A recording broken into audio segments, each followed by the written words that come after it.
Hey there, it's Sunday morning and I just released a video on making these things right here. Sanding blocks, double-sided, made from 2x4 and scraps of walnut. Of course, you don't need to use walnut. You could use the same material as you made the blocks from. In the video I said it would be too soft, but looking at the profile of this now, if this was made from softwood, I think it'd be fine. Because, I mean, at the end of the day, walnut is not a really hardwood. It's not that much harder than spruce in reality. So I mostly did the walnut so it would show up better on the video, like the video thumbnail, in hopes that it will do well.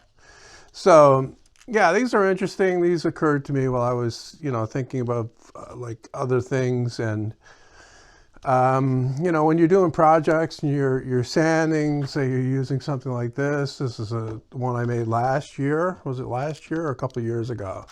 This is a lot more complex. This is self-clamping, if I can get it undone. It opens up. It's supposed to open up. Hang on. It'll open up. We'll get there. It's a little stiff. Okay, there you go. Opens up, and that releases the paper. The paper slides out. It's supposed to. This paper's been in here for a while, so it's not coming out so easily, but it would if I were to force it. And I'm not going to do that here.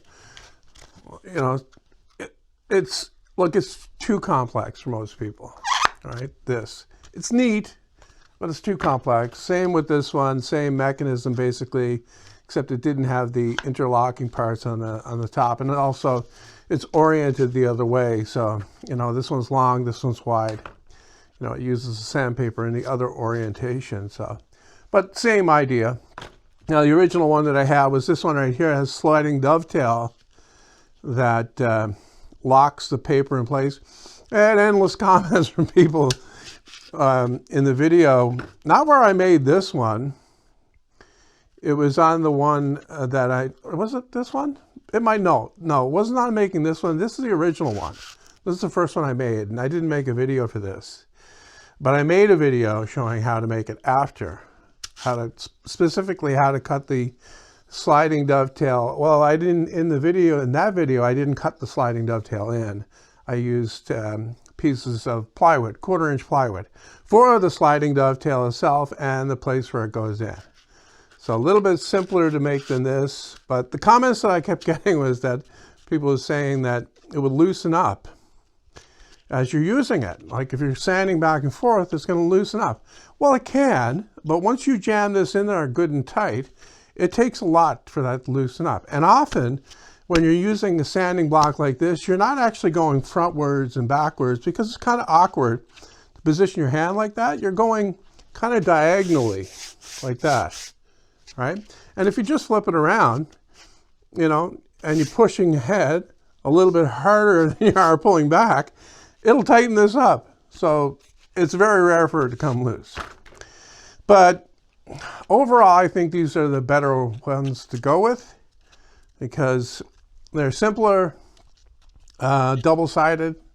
So you got twice the sanding fun, and you get a really good grip on here. Now, I know that like you can't get up tight to something because your thumb will be in the way, but then you can probably hold it another way too, right? You can get in there and sand. Or you can just make another block, like this one right here. All right, this is another version that I quickly made yesterday afternoon, which uses half a sheet of sandpaper the long way. No, the wide, like it's a cross. This is 9 inches long. Like a sheet of sandpaper is 11 by 9, the standard one. And so this is half a sheet right here. So the block is 9. The exact dimensions of this block on the inside here, I had to kind of dial it in. I think it's a little bit less than 1.5 inches square. So I will say 1 inch and 7/16 of an inch square. And the same clamping mechanism here with this walnut strip, right? The V block that goes in and clamps it in place. I'm still working on my speakers. They're not quite done yet. I'll tip it into view so you can see.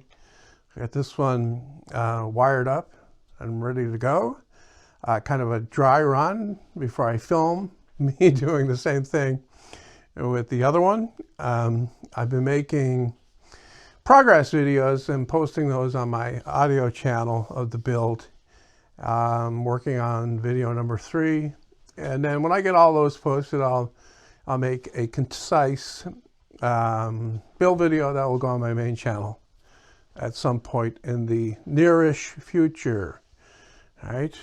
So one of the things about doing this, especially if you're posting like editing videos to show the progress, is that you get burned out fairly quickly on the subject, and then the prospect of sitting down to edit the full video is not so appealing.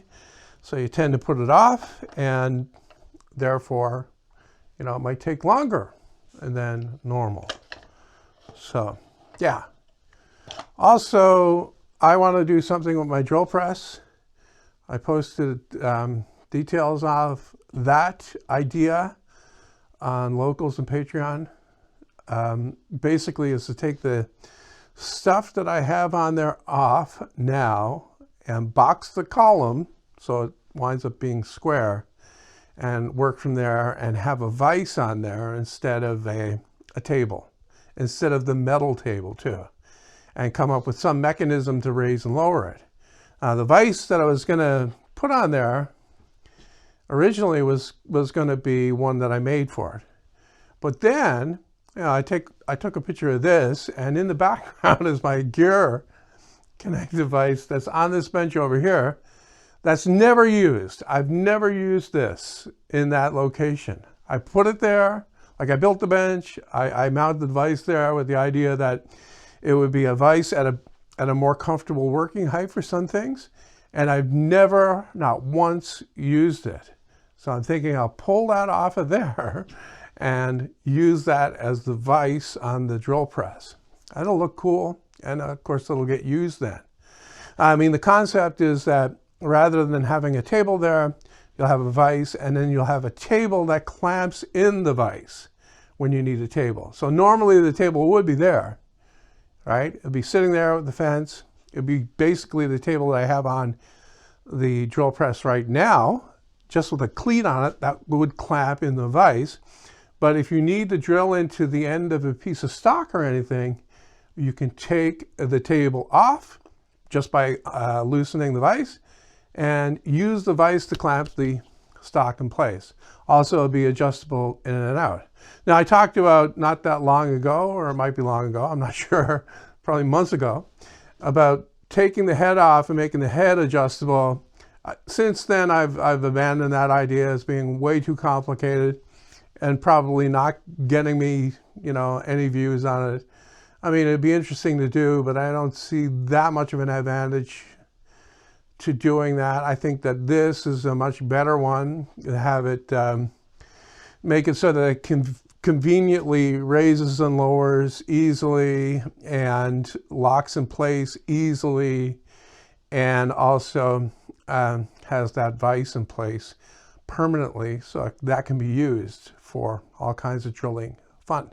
I talked about the shopping bag ban as a rant in a recent video, and, you know, thinking about that some more, thinking about all the things that are, you know, made from plastic now that never used to be. I mean, when I was a kid, you buy a bag of chips, it would come in a, well, what amounted to a tinfoil bag that was lined with wax paper. It was like tinfoil glued onto wax paper, and that was the bag. It wasn't plastic like it is now, that aluminumized plastic that we have these days. It was paper and tinfoil. Also, you like, there weren't that many options for buying soap that weren't in a bar. Like these days, how many young people especially are not buying bars of soap? They're buying soap in a bottle. You know, you're talking thick bottle. And speaking of thick bottle, I was curious to see how many, because this is Gatorade bottle. I drink Gatorade quite a bit, you know, not constantly, but I have it on hand all the time. I like drinking it. And it strikes me how thick this bottle is. when you compare it to a regular water bottle that you can get, right? Why is the plastic so thick in this? So I conducted a little bit of an experiment, not super scientific, but I weighed how much this is compared to how many shopping bags. And as it turns out, this is equal to about 4.5 of those shopping bags, this one bottle. And, you know, whenever I go for groceries, which is basically, like I said in that last video, about once a month, I buy a couple of these. So 48 bottles. So 48 times 4.5. What is that? I can't do that math in my head in front of the camera. So yeah, I'll put it on the screen to take all the mystery away. That's how many shopping bags this plastic is equal to. And, you know, I don't like, what I don't like about the thickness of this is how difficult it is for me to crumple it up, right? You have to start from the bottom, get in there and go like that, and then try to push it in. And the reason why I'm crumpling it up is because like my recycle bin is huge, way bigger than the garbage can. But, you know, I don't want to be going back and forth to it several times. So I crush these down and I put them in the small container that's in my house. And then I dump that, say, once a week, right? So, yeah, it's all the plastic that's around today that never was in the past. And they pick shopping bags that, you know, that convenience to pick on. It's ludicrous. You interested in fashion, Miss Harmonica? I saw 3 of these dusters a short time ago. They were waiting for a train. Inside the dusters, there were 3 men. So? Inside the men, there were 3 bullets. That's a crazy story, Harmonica.